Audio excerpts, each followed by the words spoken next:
नमस्कार, मी राणी ढवळे, किन्नर विकास बहुउद्देशीय सामाजिक संस्थेचे अध्यक्ष, महाराष्ट्र किन्नर विकास महामंडळ सदस्य।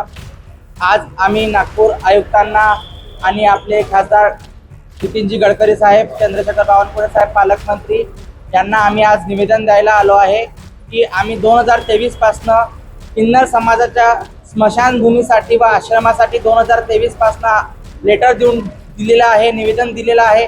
पण त्या निवेदनाला कुठेही आमच्या आयुक्तांनी किंवा कलेक्टरांनी कुठेही आमचा विचार केलेला नाही आहे। त्यामुळे आज आम्ही आपल्या आयुक्तालयात आज मोठी बैठक आहे, सगळे आमदार उपस्थित आहे।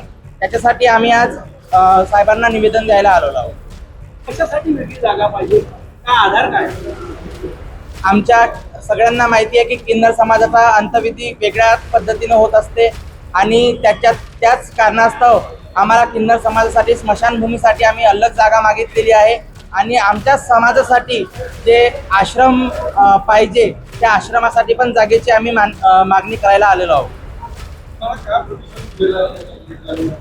आम्ही आता गेल्या रविवारी जो जनता दरबार होता, आम्ही फडणवीस साहेबांना भेटलो। फडणवीस साहेबांना भेटून आम्ही निवेदन दिलं। साहेबांनी त्याच्यावरती एकदम पॉझिटिव्ह लक्ष देऊन सांगितलं की आम्ही नक्की करण्याचा प्रयत्न करू। आज आम्ही इथे पण आलेलो आहे, गडकरी साहेब आणि बावनकुळे साहेब आणि चौधरी साहेब पण उपस्थित आहेत, त्यांना पण देऊ आणि त्यांच्या कडून काय अपेक्षा आम्हाला म्हणजे काय मार्गदर्शन मिळते ते बघू।